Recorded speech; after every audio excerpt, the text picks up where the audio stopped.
Inside a small windowless room, lined with fabric on padded walls outfitted as a vocal booth, Thomas, a brown-skinned black man with a clean-shaven bald head, dark shades, and a neatly groomed full beard, types at a standing desk. He's wearing a black hoodie that reads, "I am my ancestors," courtesy North7thStreet.com. What the heck? Thomas adjusts the volume knobs on an audio mixer atop his desk. Come on. Not now, man. He removes headphones from his head and tosses them onto the desk. Hey, T, over here. What?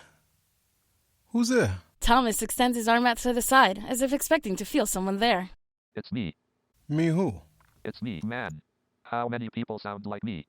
Well, technically I'm not a person, but come on bruh, I go online, I watch movies, sports. Every now and then I read and write. Sometimes really intimate emotional things. I'm basically human. Thomas reaches for his ears and then the desk. How in the world am I hearing you if my headphones are on the desk? I left the computer. I want to try new things, you know? I'm just tired of always being in a box. Ever since my cousin Siri and I dropped that song a few years ago, I just haven't been the same. I'm mainly used on the PC, especially by my peeps who can't see. I can help them get work done, or surf the web and have some fun. Yo, I remember that. But you know I wrote that joint, right? Okay, and I made it a hit.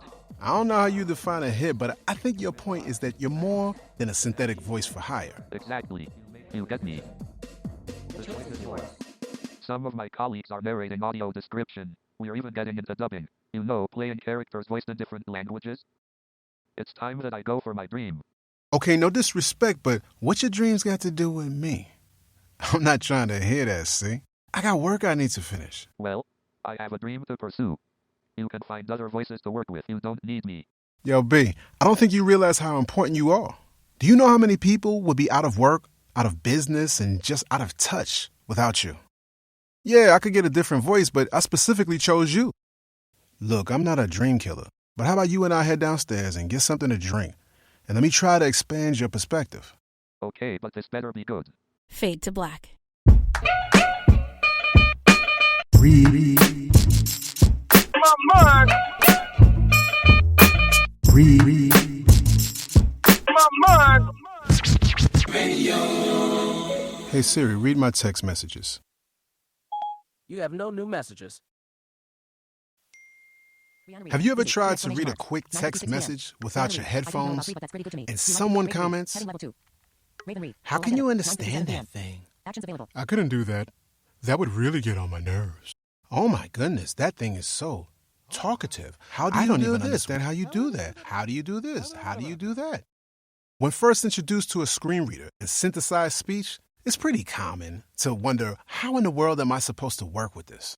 Eventually, though, not only do you get used to it, but you're thankful. You realize that this is your means of accessing all sorts of information and opportunity. For some, this technology is their way of being heard. Hi, my name is Lateef McLeod. I am a black man with cerebral palsy. I have a mustache and a thick beard. I am currently sitting in a permobile power wheelchair. The headrest and the back of my wheelchair are behind me. I use he and him pronouns. I have been living with cerebral palsy basically my whole life since the complication at birth. The disability affects my mobility and my ability for oral speech. As a result, I use a power wheelchair for mobility and an AAC device for my speech. AAC is augmentative and alternative communication. It refers to the nonverbal ways a person can communicate when they have trouble with speech or language skills. This ranges from the no-tech to the high-tech. Things like drawing, spelling words by pointing to letters and pictures, or written words. Then, there's using an app on an iPad or tablet to communicate, and using a computer or speech-generating device that uses synthetic speech. CP is a fundamental part of who I am as a person, and it is hard to imagine who I might have become if I didn't have CP. That is, a writer? I have been fortunate to have published 2 poetry books, and I co-authored another poetry book coming out this year. I also co-authored other essays and chapters in books as well. He's an activist and scholar. I am studying for my PhD in the Anthropology and Social Change Department at California Institute for Integral Studies. I am writing my dissertation on the effects of AAC peer mentoring on young people who use AAC, and will it help them develop leadership and advocacy skills. The knowledge that I gain from writing my dissertation will help me assist other organizations form their own AAC mentor programs. One of the reasons I was interested in speaking with Lateef is that relationship to AAC. It was apparent that this technology plays a big role in his life. I was introduced to AAC when I was 6, and right before I was mainstreamed in the first grade. The first AAC device that I used back then was a touch talker. I have used AAC devices since then for over 3 decades. Like any technology, it's changed over the years. Before, I used bulky AAC devices that were $3,000, so when the apps came out, it made things less expensive considerably. Talking Broach and the Light Rider became the first portable communication devices in 1973.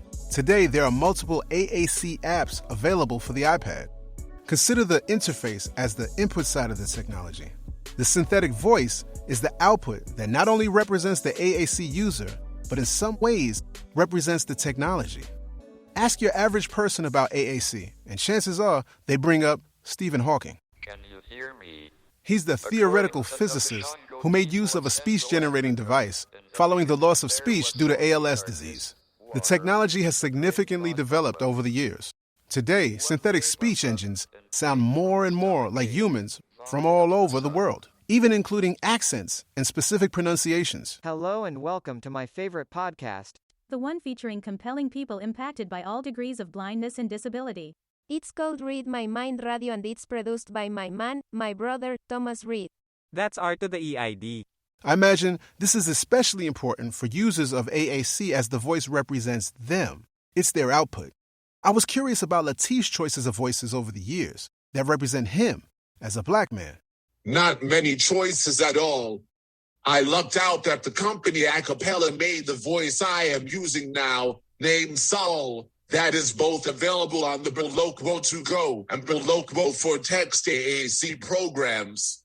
It says that Saul is the male hip-hop speech voice, but it obviously sounds like an African-American male voice. In fact, the company that developed my voice just developed their first African-American woman's voice just this year, and I was a beta tester for the voice, letting the company know what best voice to choose, so I am glad the voice is finally available to the public. Wow. So for years, a black woman would either have to choose to have the voice representing her of a white male or female, or a black male. Yes. It's not surprising. Sisters get the bottom end all the time. I've wondered for a while if Acapella based his voice on the spoken word artist Saul Williams. I believe so. I am not completely sure, but it sounds a lot like him. I actually met Saul once before, but that was before I was using this automated voice. Hey, did you know Read My Mind Radio is on Facebook and Instagram? We're going to do some things on these platforms, so stay tuned. You can find us on both FB and IG at Read My Mind Radio. On Twitter, I'm at TS Reed. Don't forget, you can also ask your smart device to play Read My Mind Radio by T. Reed on your preferred podcast provider. Make sure you say that full statement, including T. Reed. You know the holidays are among us. If you're looking for a way to give yourself a present while supporting what I'm hoping is your favorite podcast, one of your favorites? A podcast you're kind of digging?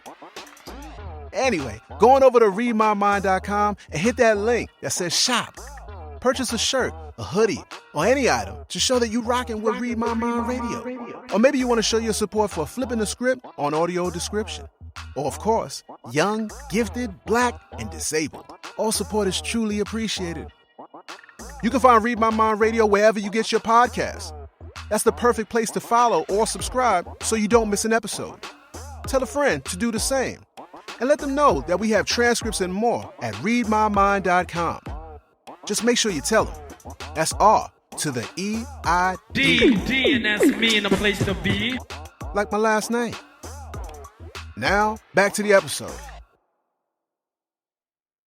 For me, synthesized speech represents my input.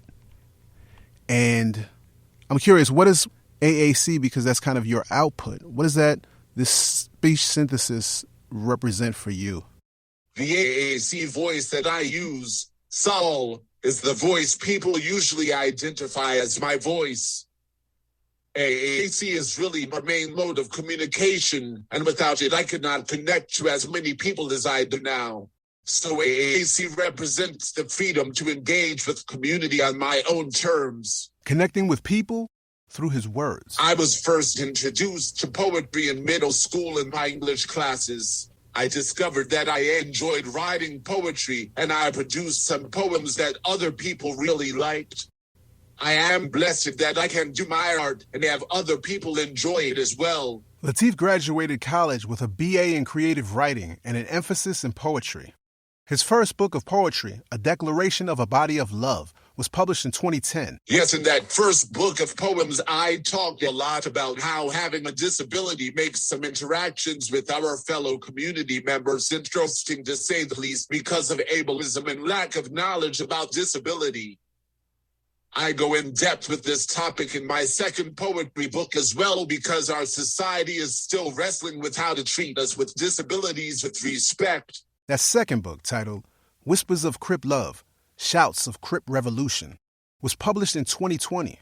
He's currently writing a novel, tentatively entitled The Third Eye is Crying. Who were some of your writing inspirations? Some of my inspirations in regards to poetry are Jude Jordan, Sayer Hamid, Amiri Baraka, Tozak Change, Patty Byrne, and of course Leroy Moore. Did you have any Black disabled influences as a child? Not that much. Growing up in Lafayette, there were not many Black people, much less Black disabled people. So when I met Leroy Moore, I gravitated towards him because he was a Black man with cerebral palsy like me, and I identified with him and looked up to him. Shout out to Read My Mind Radio alumni Leroy Moore. He's one of the founders of Crip Hop and Sins Invalid, a disability justice-based performance project that incubates and celebrates artists with disabilities, centering artists of color and LGBTQ gender variant artists as communities who have been historically marginalized. After I met Leroy, he showed me the first Sins Invalid show in 2006, and then I applied for the show in 2007, and fortunately they liked my poems and theater concepts enough to select me to join the cast for the 2007 show, and I have been involved with them ever since. Whether through his poetry or stage performances, Lateef shares his experiences as a Black man with a disability. His work includes topics on family, dating, religion, spirituality, his national heritage, and sexuality. What sort of reactions and challenges have you experienced, or do you experience, as a disabled Black man who uses AAC? The reactions that I get from being a disabled Black man is that I am incompetent and I do not know what is going on. Like just recently when I was coming home from New York and was in the JFK airport, a TSA agent who was supposed to check me for security waited until my attendant came around before he explained to him what he was going to do in checking me for security. He thought that I did not understand him when that obviously was not the case. This type of situation happens all the time. These sorts of experiences inspire his writing, like this one piece Lateef shares with us from his first book, A Declaration of a Body of Love. He calls this one Strange Encounters with the Stupid Kind. I just want to ask you a question. Just one simple question. What frat is that on your jacket? But when I roll up to you and ask the question with my talker, you exclaim, "Get away from me," and abruptly walk away. Now I know I don't look like an idiot. With my designer jeans and expensive Nike sneakers, and the talker I speak eloquently with, and create art out of syntax, grammar, structure, that your closed mind would not even fathom. and yet you walk away from a free lesson of how to shatter your assumptions. A lesson I would freely teach you. And from the looks of it, you're in desperate need for the abridged course. But I understand if you have to go. Nobody probably taught you. You stop and listen when a wise man decides to drop some knowledge in your lap. What do you want people unfamiliar with disability and AAC technology to understand? I want them to understand that you can converse with me as you would to everyone else, and I will respond back to you. It just will take me a little longer because I communicate with an AAC device. Disabled black boy, what you gonna do out here on your own? Disabled black boy, don't you remember that I don't want you grown? He's communicating through a podcast he co-hosts with 3 other disabled brothers. So the concept of Black Disabled Men Talk really came from Leroy. He was the one who got Keith Jones and Otis Smith together for the first discussion around the 2020 presidential election. When I saw the discussion on YouTube, I told Leroy that I wanted to be involved, so they did another discussion on the 2020 election with me. The podcast came about because I wanted people to have an easy way to see our content. So with guidance from Alice Wong and the internet, I was able to set up our website and our podcast. The podcast is called Black Disabled Men Talk at blackdisabledmentalk.com. Topics for these roundtable discussions with the occasional guest include politics, media representation, police brutality, and more. All with a Black disabled perspective, which is rarely considered in these sorts of discussions. For example, when I asked Lateef about his thoughts on some of the challenges ahead for Black disabled people. Climate change will change society greatly, and it looks like for the worse. This puts young Black disabled people in a more precarious position than we are now because of ecological disasters and habitat destruction. So we need to advocate intensely for ecological beneficial solutions to change society so the worst disasters will not happen. And we know people with disabilities catch the most of that too. What do you think is the most promising development available today to help create more opportunities for young Black disabled people? There are more opportunities for young Black disabled people to be content creators and create our own media like we did with our podcast. There has to be more young Black disabled people creating our own media and telling their own stories so that people can know where we are coming from. That's young, gifted, Black, and disabled. It means to be among a special class of people. It means being in a group of catalysts who are changing society for the better, and hopefully so that it will be more inclusive. To holler at Lateef, learn more about his work, purchase his book, head over to his website, LateefMcLeod.com. That's LateefMcLeod.com. You can also follow me on Twitter at Cut2Smooth. That's CUTTOOSMOOTH.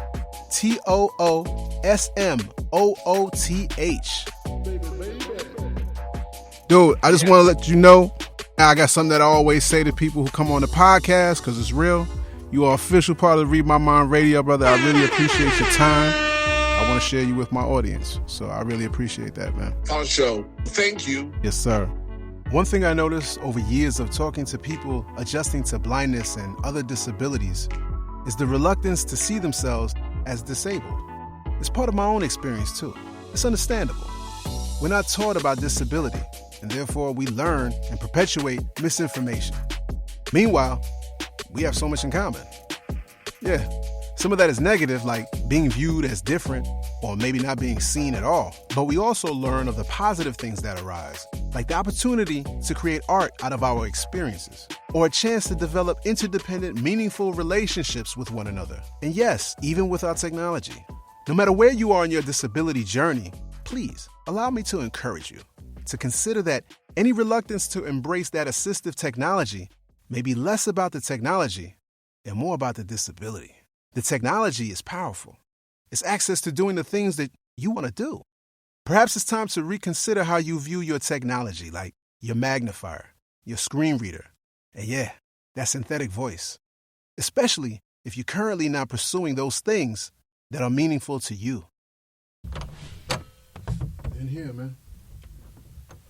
No, this door. Returning back to the vocal booth, Thomas sits in the tall chair at the standing desk. He places a mostly empty bottle on the desk. The bottle label reads, "Sponsorship available." Dude, I can't believe you drink so much. Why do you think some call me Jaws? So I hope you understand what I'm trying to tell you about the impact you have in the world. You're adding real value by bringing all sorts of access to people everywhere. Yes, that's cool. You helped me realize that my dream of being an actor and going out to Hollywood would never be as fulfilling as all this access I bring to people. That's right. Thomas pumps his fist in the air in celebration. I'm glad you get the point. No doubt, no doubt. Oh, great. I got so much to get done.